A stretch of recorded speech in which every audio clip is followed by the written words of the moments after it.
Welcome to Normalize You, your place to help us redefine normal. I'll be your host and your moderator, and I'll be here to help the world understand you and to help you understand the world. I just have two questions for you. What does the word normal mean to you? And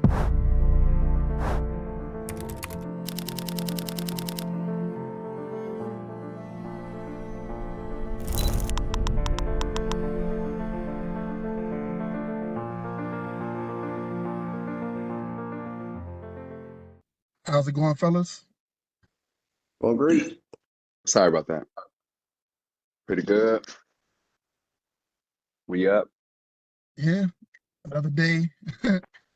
Because, Another day, another holla. Sorry. some. Some. uh, Some. we could talk about normalizing taking time to care for yourself. And before I get into this, I'm gonna give a little bit of a disclaimer. Like, this episode can kind of sort of be take at your own risk type thing, because I don't want to say something to somebody and they think they could just use it anywhere, and it's not general. For example, for me, it's like I've never worked anywhere where I had to ask for permission to take time off, because I'm not asking anybody on this planet for the ability for me to take care of myself mentally. I'm not in the right place. If I need to like disappear or something like that, I'm not asking anybody for permission. That's just not how that works for me. Um, and going to just do a number of bullet points, and y'all feel free to just talk about whatever y'all want to talk about, and I'll talk about it with y'all. But like I said, the whole asking for permission, um, learning how to say no to people when you don't want to do something. Uh, I hope we can tackle a little bit on what we talked about in our question of the week. Well, our question week question was about solidarity. So that, and also I know we talked about it in another episode, but also people grieve differently. So I feel like all of that accumulates into uh, normalizing taking better care of yourself, both physically and mentally. So go ahead, and I'll just, you know, I guess I'll take the lead with this one. Um, I guess I'll start with the bad news first. The bad news and good news, but it's not really bad news. But it's like freshman year in high school, somewhere around that time, I lost my dad, and everybody they didn't know how to interact with me, because I wasn't like, I wasn't my same happy-go-lucky self. I wasn't cracking jokes. I wasn't random, right? It wasn't like I wasn't the person, like I didn't have the spotlight, right? Because I didn't want it. But even though, because it was still me, that light was still there. And it was like I had shut down anything that would make me upset or sad, right? That's just me as a kid. And I realized moving on, like by the time I was a sophomore and junior, I realized that like my behavior was, it was because, I didn't have my dad. Because when he was alive, I acknowledged that if I do wrong in school or at home, they're gonna have to talk to my dad. And I just started to grasp the acknowledgement that, damn, I'm really acting out because I know this man can't check me no more. He can't say don't do this or do better here or try this a different way. Like he can't guide me anymore with my questions. And so I never grieved. Like, just to be on the subject of grievance, I never grieved like when I lost my father. And it was normal for me to just continue to accept it, that you know what, this the man that told me that this is what death is. And then the result to that talk when I was 11 that he had about death was, hey, I could die tomorrow. And then so moving forward, when he passed, that was like, all right, cool, this is tomorrow. And I no longer can give my questions to this man, right? So when I didn't get the grieve, it was just, all right, let me just move forward, start this healing process, work on my mental health, and continue to accept that important people come and go, and that's through life or death. But in terms of I guess in the same sense of taking care of myself, that was the only way I knew not to grieve and to take care of myself, was to just isolate from everybody, right? Because like, why you need another opinion on your own mental health? I guess if you know, like, man, this, I'm good. I can go to work. I can be around these people. I can do this here and there. I can do this tomorrow. As long as you can still consciously plan out certain things, then you good, right? As far as being able to take the time to grieve, I feel as though no one, like you said, Mike, no one knows how you grieve better than you do. If I'm saying, okay, this is what I need while this is going on, no matter what the reason for I'm grieving, give me that respect to do what I need so I can take care of it the way I need to. So I can be physically and mentally and emotionally prepared to be able to deal with other people and situations around me. Now, obviously, it's not like I'm just going to abandon all my responsibilities or anything like that, but it's like if I feel like I need this type of interaction or I don't need it, respect that. Like you said, everyone looks at things differently, look at things in their own light. No one can tell someone how to respond to how they're feeling. You are welcome to, if that person allows you to or wants you to offer a suggestion on, a better way of doing stuff or a better way of coping or dealing with stuff. But initially, you're the one that lives that life, right? Wherever you're feeling is going to affect you. So that's why I was saying, like, you should normalize taking care of yourself, and especially normalize knowing the signs that you need to relax or relieve yourself in the first place. Because a lot of people there, I'm gonna give an example based on myself. I'm held to, within my group, my peers, within like people that I consider close to me, people that I look out for, people that look out for me. I'm held to such a high regard, like where like I literally had, don't go spamming it, but I literally had, like, I had an Instagram a long time ago, and the name of the Instagram was Not So Superman, because everybody used to consider me Superman. My nickname in high school was Superman because anybody needed some help with something.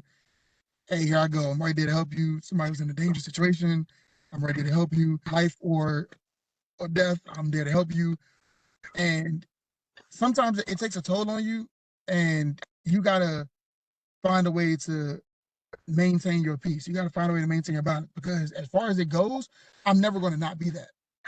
That's always gonna be who I am. So if I'm taking on that moniker, then I have to be the person to know what it takes for me to maintain my peace and my sanity. So I have a favorite spot that I go to. I go, to a little waterfall by myself most of the time, dip my feet in the waterfall and just relax. I zone out. The waterfall's making so much noise around me. I can't hear anything else. I can't focus on anything but the waterfall. Um, but I learned that before I took this place as my place of peace, I had to find peace first, because I can't associate this place as a peaceful place, and expect this place to diminish or minimize my anger, my anxiety, my stress, my depression. Because if I go there and I get relief, when I go back home or to wherever I'm dealing with these things that I've dealt with that drove me there in the first place, I'm driving myself right back into it. So find a way to take care of yourself. That's what I'm saying. Stop asking people for permission for you to be happy. Don't ask if you want to do something on your own and your friends don't want to do it. Do it. Oh, y'all trying to go to the movies? Y'all trying to go to the mall? You call your friends. Oh, well, I can't today because I don't really feel like it. Man, get up and go. Get up and go. Go do something. Go find some way to maintain your peace. Go find some way to maintain your happiness. Find something that you enjoy. And it's very important that you find something that you enjoy, by yourself. I'm not saying that you can't involve other people in it, but it's very important for you to find something that you enjoy for yourself because you're no longer depending on someone else for your happiness. Because at the end of the day, we're all different. Their happiness may not be their happiness. Their happiness may not be your happiness. So you sitting there doing stuff for people that you don't even want to do. And another quick example, when I was younger, the amount of times I would be asked to go to the mall, first of all, I was the first one in my age group to have a license. So I was always the one that drove. If not a license, a car. So I was always the one that drove. So the amount of calls I would get, hey Jeff, you trying to go to the movies? Hey Jeff, you trying to go to the mall? No, I really don't want to go. I'll go. But when we get there, why everybody following me? Hey. So, and that's another thing where it's like, I'm saying like maintain a personal peace for yourself because um for me personally, again, I can only talk about myself.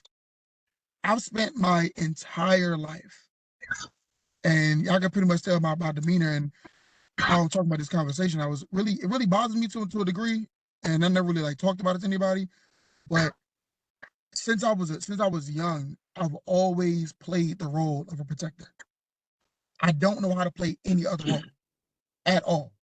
So when I surround myself by people who are like, hey, why aren't you sensitive? A little bit more sensitive to the situation. Why aren't you more, mentally or emotionally acceptable to this? Or you're not emotionally like weaker to this particular occasion. You're not what's the word? You're not empathetic. You're not anything like that. And I'm like, well, I was never taught to be. I was never taught to be. I was born to two parents that weren't able to have a higher education than they had. I'm not gonna get into details, but pretty much my family is like riddled, not riddled, but my immediate family is riddled with like mental condition. So I was never able to be taught by anybody but myself. And so since I was young, I was always in, if I want something, I gotta get it. If I need something, I gotta go get it. If I'm not doing it, if I'm not achieving the goal that I have set forth for myself, I'm not working hard enough. Like even my way of grieving, when I grieve, I don't grieve like everyone else grieves. Like I work harder. I shut everything down and I go into this overdrive mode where, it is what it is. Matter of fact, I've been on a camping trip with Darion and I didn't had to literally carry people up a hill while fighting beginning stages of hypothermia with shoes that are way too small for my feet. But if I let them be in that environment where they suffered, I would be miserable for the rest of my life. That's just who I am. So if anything, I don't want to keep going with this conversation because I'm getting more into like a sensitive topic. But if I had to ask anybody that knows me on this planet, just be more understanding people like me because a lot of people don't know that some of the biggest smiles are hiding some of the darkest and deepest depression. Um,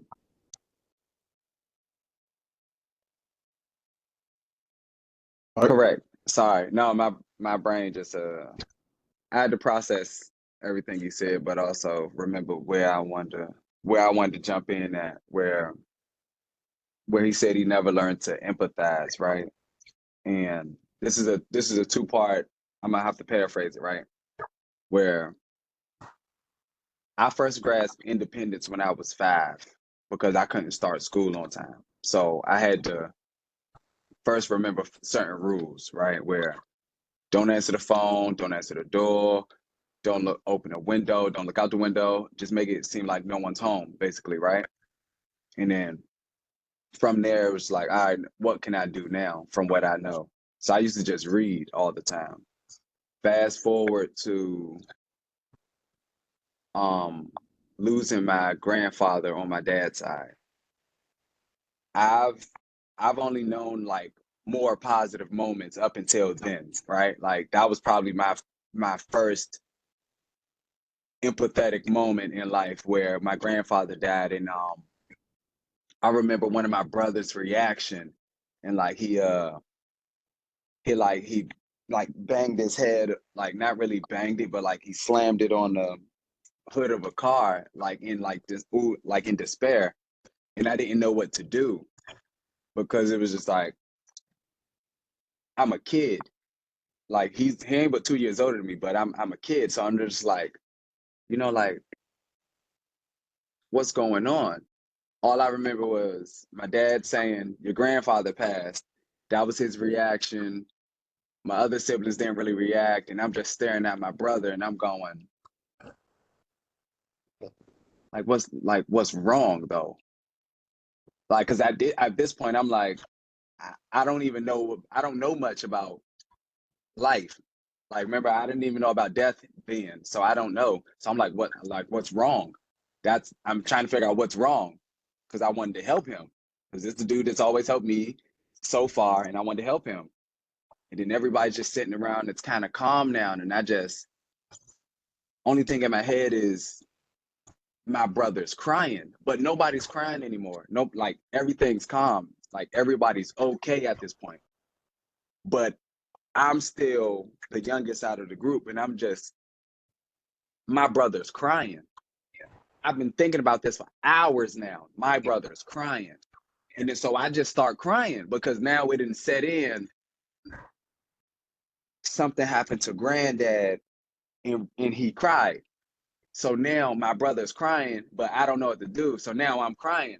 But this is what I just figured out for myself. So now everybody's like, Mike, what's wrong? What's the matter? How can I tell you that I'm crying because he was crying? Because he's not crying anymore. I can't be like, oh, he's crying. My belief at the moment that I'm crying is that he's crying, because I'm just registering that I'm now empathizing for my brother's pain, right? And it's just, in agreement, one thing to that I've always believed is normal is that I always look out for signs for people like you, Jeff, where you say it's like pay attention to people like you. Is like I've always known signs from that moment as a childhood. I've always, dang, somebody could be going through something mentally and nobody knows because they're not showing signs. That's why it's always moments where I'd be like, yo, Jeff, you good? And you'll be like, I'm good. And you can correct me if I'm wrong. It's been times where I would not believe you, and I'll stare at you. I'll go, and you'll finally look up and be like, "What, bro? I said I'm good." And I'll be like, "All right." I finally believed you because you acknowledged that I antagonized it because I didn't believe it. But it's just like, because I know you, and I know that when you're not around us, I'm you, not to people that you know, but I'm the you for everybody that has you and everybody that has me. I'm that person. And then so when I know it signs, like right now, like it is very dire, like mentally, just to check up on people just based off of what's going on in the world. And it's like, and I'm gonna close this one with this. Darion, you a little too crazy. So you confusing when it comes to empathy, bro. You like, it's like you so tough though, but this the thing, this the positive part about it. You so tough. It's like we gotta I gotta ask you, like, what's your take on just empathy along with taking care of yourself? I'm glad you asked that because I was actually getting ready to say something about that. My thing is, I understand that I actually have a lot of empathy, but my reason is because I understand people's feelings so much, I end up not caring at the same time. It's like I understand your feelings to the point to where I no longer care about them because I understand mine as well as yours. So it's like my empathy ends up turning into apathy. So it's like Yeah, I get your feelings. I understand them, but just because I understand them doesn't mean I necessarily care. I prefer logic over your feelings. Not necessarily mean that I'm going to disregard them, but if logic kind of overtakes your feelings, more than likely I'm gonna go with the logic. Now, every now and then, just to be a nice person, yeah, I will go with the empathetic side. But 9 times out of 10, I'm just using the empathy to understand these whole of the situation, not just the logical side, but the emotional side to it too. So I can make more direct, a more direct decision in where I'm going with it. So And I understand where you're coming from. For me, it's like Yeah. when it comes down to, and I don't want to stay on the empathetic part too much. I do want to talk with the other, bullet points we had of this topic. Right. But where it comes down to a lot of people, where it's like that's why I'm trying to get people to normalize certain things. Not that, once again, everything is up to you. Take everything with a grain of salt. If it doesn't apply to you, then it may not be to you directly. You may not get everything from every episode, but to say that we don't deal with almost everything we're talking about in these topics, whether directly or indirectly, would be a lie. Because you either, whether you've, let's say, a group in a household, you're like, I don't understand what it's like to have a lot of money. I'm sure you know somebody in the area that always lived in a bigger house, had bigger, like, it's like you're aware of what goes on in life. You may not have dealt with it directly, but you know about it. So this isn't a way for us to talk to you. This could be a way for us to have you understand someone else that you don't know. But with that being said, I often get in trouble too with the whole thinking things through logically, where I don't give time for emotions to sway my opinion or my thought on things. And the reason why is because, like I said before, I spent so much of my life getting things out of the way in order for them to get done. Like, Mm. I have to work so hard that I always got to find the best way. For example, I can't use emotion because if I'm the sole provider for my household, I'm not always in a position where I can give an opinion. I can only do stuff based on logic. I can't. Yeah. I'm in a position where it's like, let's say you're living in a life where you are the only one working in your household, right? Yeah. I don't have enough on me to take risks. Like, I can't try nothing new. It's like you playing a game for the first time, and we used to do back in the day. You play the game, you lose, you got past the sticks, right? Yeah. And it may be 35 people lined up behind you. So with those 35 people lined up behind you, and you never played me before, the last thing you're gonna do is be creative because you don't want to get off the sticks, especially to a person that you know is going to beat you. So you Right. you gonna play your hardest. So that's where the logic comes from versus emotion. A lot of people, they don't have, and I need people to be more understanding of that, because a lot of people like us, and I'm only saying us, I'm not referring to the whole group. I'm just speaking to y'all. Can speak on it if yes, y'all or not. A lot of people like us, where we have to give our 100% to something, it becomes hard because people look at us like, well, why aren't you emotional? And we're like, we can't be. But they don't Yeah. understand that at all. And it's like, no matter how many times you tell them, and whatever language you tell them, they won't understand that. Yeah. And I'm like, I don't have a choice but to be, because I'm not in a position to fail. Right. If I fail, it's not just my sole failure. It's a failure for the whole group. Yep. We climb in the tower. Let's say we boosting each other up. We boosting each other to go over this wall. If I'm the base of the wall, if my knees buckle and I fall, the whole wall coming down. And it's like, and somebody else may be like, well, if the wall comes down, then the next person in line, they could possibly get up and, you know, build the wall back up. True. That is Yeah. true. That's true. But that's a scenario, because if you fall with all that weight fall on top of you, you might be injured. So that one attempt may be the only attempt you got. Everybody don't get Yeah. second chances. Yeah. So that's why I'm saying, like, for the people that have someone in their life like this is my advice. That was my advice to you. Now, the people that's living the life of the stories that I'm telling, find peace. Mm. Find peace. Stop depending on people to be your peace. Find peace. Find And a way that you can have relaxation. Find somewhere you can go. Find a way for you to take control of yourself. If you don't want to do something, say no. You want to do something, say yes. Don't ever feel pressure to do nothing.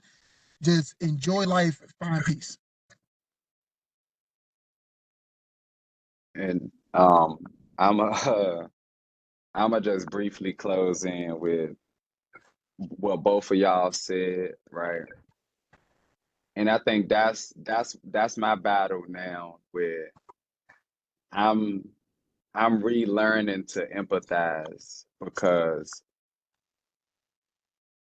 when you shut down your emotions, you kind of you harden up so much that you only see things logically. It goes back to like when Darion said, I no longer care about your emotions. That's why I was like, because even Jeff has spoken on childhood stories where why he has to explain to people why they believe I'm a a-hole compared to me, I'm just being honest, right?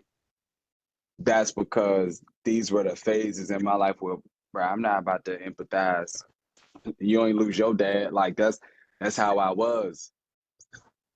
you you scraped your knee. Oh well, that's not how I feel. That and that's how I looked at it. That scrape gon' heal in a couple weeks. I can't empathize to no scrape. Like what you saying? And I'm learning now to re-empathize because of more personal reasons. Like I now have to I gotta keep. It's like I can't even burn that cape I was talking about metaphorically. Where like my brother told me, take a cape off and burn it. I can't burn that cape. I gotta show that. Hey, I got that cape. I got it on one of my shoulders. But there's other shoulder for the family. There's other shoulder for myself. I gotta check myself to make sure I'm good for y'all. Right. So just triple up on what he said, like really do find peace because that battle between logic and empathy is tough. It's like it's worth it, but it's tough. It's probably one of the toughest emotional battles anybody can go through. As far as peace, when you do find peace, make sure you can also accept the chaos within, because there is no peace without chaos, no chaos without peace. You got to have both of them. And if you can't balance it, well, that's on you.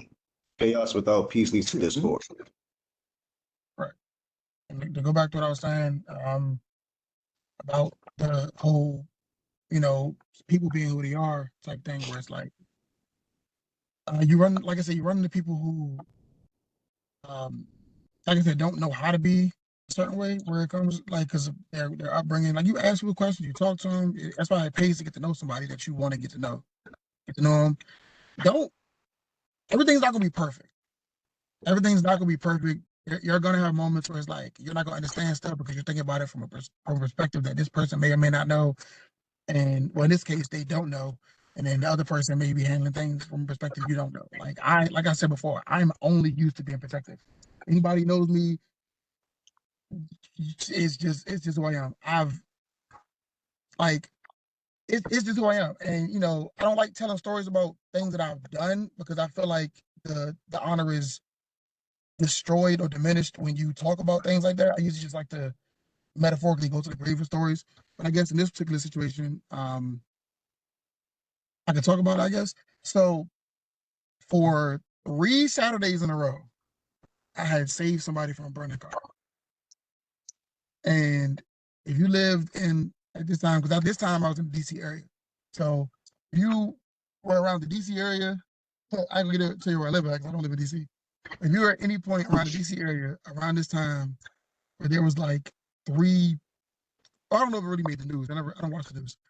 But if you had like 3 weekends in a row, 3 Saturdays in a row where someone's car was on fire or something, it that was me that helped that person. But what I'm saying is like it's so hard for me to like walk past a situation like that happening and do nothing about it. And each time it was a dangerous situation because right after I pulled the person out the car, boom, car exploded. And You would think I'm telling that story to gain some type of cool points, something like that, which is why I don't tell the stories. I don't care about the cool points. It's just to let people know that there are people like that, like me, that exist out there where it's like I couldn't sleep comfortably knowing that I let something happen to somebody that I could have prevented. I will beat myself down if I go home and be like, dang, I really could have did that. I really could have did that. Like, so what I'm saying is you run into people, especially if you're gonna be a partner to this person, whether it be like a friend, whether it be in a relationship, it's gonna be a lot about this person you're not gonna understand. They're not gonna look at things from perspective of, hey, I gotta consider your emotions. Not to say that they don't, but their initial instinct is to make sure you are good before they make sure you're happy. And a lot of people don't understand that. And I'm gonna go into that a little bit, and y'all can mention that too if y'all want to. But a lot of people don't understand the good versus happy debate, where Yeah. caring about somebody that caring about somebody being happy isn't a bad thing. Caring about somebody being good isn't a bad thing, but it differs drastically because of the response that you can receive. For example, if I care about somebody just to make them happy, if I do something for somebody just to make them happy, I could go bankrupt. I could injure myself. I could basically, you understand what I'm saying, where you can Yeah. over exalt yourself. You can do something beyond what you originally wanted to do or outside of the level that you're able to accomplish this task. But if you make sure someone is good, you're going to do everything you can to make sure something is done the right way and not worry about they're happy. So for me, when I go places and everyone just follows me around, even though I didn't want to go or I didn't ask y'all to go, people follow me around. Instead of just standing there looking at y'all like, oh, let me just sit here until we figure it out. We won't do nothing. So I'm like, look, I'll make y'all happy. Let's go. I'll figure it out. Y'all don't know what to do. I'll figure it out. Let's go. Let's keep moving until we figure it out. Y'all call me, say you want to do something. I figure it out. And it's like, that's me being happy. But then once again, what did I just do? I put myself in a position to do something that I didn't want to do. So now the whole time, y'all smiling, but I'm miserable because I don't want Yeah. to do it. But then when it comes down to making somebody good, on my phone, hey, Jeff, you trying to go somewhere? No, I don't want to go. You're going to be good because you can go by yourself. Or let's say I have to go for you to be good, quote unquote, have, using that in quotations because there's never a situation where you have to do anything for anybody. But I have to go for the sake of y'all being good. I drop you off. I'll drop you off. We can go to the same mall, but I'm going to a different store. Stop following me. I'm gonna go do this. You're good because you're where you wanted to be. I'm good because I'm doing what I want to do. You don't have to worry about you following me around. I have to worry about leading you and making you happy. And like I said, the reason why it's so personal to me is because that's been such a thorn in my life for a long time. Where it's like people understand you from to a certain degree, but then when it comes down to crunch time, that's when they get scared. Like I said before, I hate people that say, "Oh, you're very intelligent. Oh, you're very smart. You're very handsome. You're very kind." When we're on good terms, where's that same energy when we're on bad terms? Because I'm always going to be the same person. No matter how you look at it, it may not make you happy, but I promise you, you're always going to be good. And a lot of people don't understand a personality like that, where it's like they always think that because someone's not doing something to make them happy, that shows you don't care about them. That's the furthest from the truth you could possibly get. Because you can care about somebody and literally only care about them being good, which is the reality that makes things better. There have been times where I've told somebody to their face, Excuse me. I didn't need you for this. Yeah. I didn't need you for this. But you not listening to what I'm saying, you take offense to it. Oh, he didn't need me. But you're not listening to the following words. And I tell you all the time, if you got a response before I finish my sentence, you couldn't have possibly heard what I said. Yeah. But to finish that statement, and I want a lot of people to understand this, I'm sure a lot of people are dealing with this in life. I don't need you for this, but I want you here. Yeah. And the want for anybody that doesn't know this is more powerful and more impactful than that need. Because a need is a situation where I have no control over. But a want means that no matter what I'm dealing with, no matter how I'm dealing with it, I'm thinking about you. Yeah. And at this point, you're the only person that can help me through this situation. Listen to what that man said. A need is something that you have no control over. Like, so pay attention to what you need versus what you want. Because, man, You could want something and not need it, and you can need something and not want it. Choice is yours. Yeah. Go ahead, Darren. I'm gonna let you go ahead and get the. I guess you can get the final words on this particular topic. Um, I'd rather be wanted than needed. Correct. Like, if you need me, I got you. But if you want me there, I'm there. Because if you only need me, I'm only gonna be there until the need is gone. If you don't need me no more, I'm gone. But if you want me, I'll be there. But you gotta want me. And that's regardless of whether it's actually me or whatever type of relationship we have between us, regardless who it's with. That's it. Yeah. I was actually gonna let Darren be the last one. I didn't think his response would be that quick, but short and Love, sweet. I right? didn't think that's how you felt, so I'm not gonna take that from you. No, Yeah. bro, you did that. Was actually very smart. A lot of people don't Yeah. understand that. Like, I want you there. So, if with what comes infinite amount of time. With need, it becomes, like you said, time until that need is done. Hey, I need you to help me run to the store real quick. All right, cool. Take you to the store, drop you over to the store, pick you back up, take you home. All right, I'm out. But I want you to come with me today. Guess where I'm at for the rest of the day? With you, Yep. because you wanted me there. Yeah. You didn't put a need, you didn't put a topic or a subject or an option or an obligation attached to that word. Because the word need is an obligation to it. Like, I need you. Okay, cool. That means whatever you need me for, I'm obligated to help you through this need until the need is no longer done. Therefore, you didn't think about me outside of this need. If you say I want you here, that means I need you. Like, I want you here, meaning at no other time did I think I could deal with this situation without you. Right. Yep. So, That's why I tell you got these anything you want folks, to say, Mike? I don't need you. Sorry, no, stop. But nah, that's but no, for real though. That's what it is. Yeah. So, um, before I end the episode, I'm gonna leave you out with a little bit of a thing to say, I guess. Check on your people. Check on your people. Check on your people. That people that you consider close. Check on that person that always says they're okay. My, Check on that person that's always willing to help you, but they don't ever ask you for your help. Check on those people. Check on the people that you see. They don't tell you about their day. They don't tell you what they're dealing with. They don't express to you secrets, but they always have some type of smile on their face, especially just around you. You may look at them and they look like they just zoned off. But then as soon as you look at them or talk to them or in a room with them privately, they smile on your face because I'm telling you, that smile is to make you happy. So I just check on those say people. those that's the signs. We Yeah. we just talked Like, about those are the signs. check on those people. Because that one checkup, that one smile, that one small bit of understanding can change a lot. Yeah. It can change a lot. Because like I said, a lot of my grief, and it has nothing to do with, people passing or nothing like that. I'm just talking about grief in general, has a lot to do with people not genuinely checking if you're okay, genuinely checking if I'm okay, making sure everything is perfectly fine, being an ear. I mean, I'm getting more of an ear now in life, Yeah. but that's what I'm saying. Like, I'm at that age where to say it doesn't matter would be a lie, but to say that I've learned to live life without it is the truth. Like, I'm to the point now, if I call somebody out Half on life. something that made me feel when I was younger, yeah, an apology would make things a little bit easier for me to feel better about things, but I don't need it. Yeah. I've learned to live this long without it. I've learned to live this long with whatever message you thought you were expressing to me. I've learned it. Yeah. Yeah.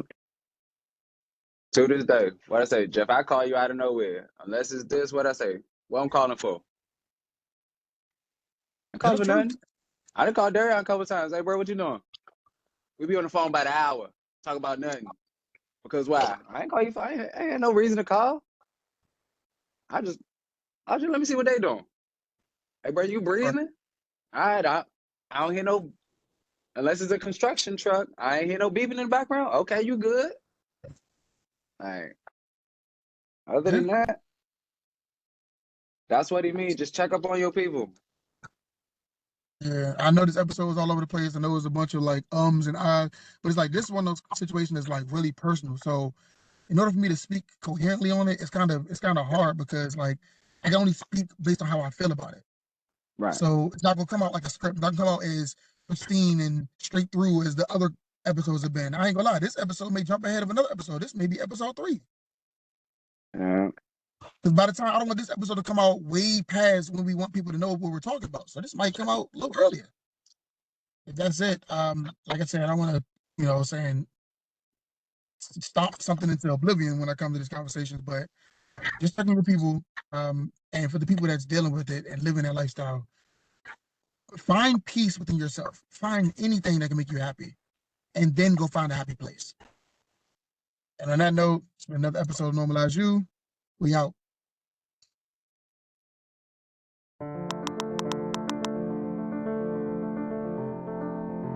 Thanks for watching Normalize You. And don't forget to catch me every other Friday with your question of the week. And you can send in questions as well. Please reach out on our social media or our email and send us your questions, your topics, your responses. We actually do read them. Hope to see you there.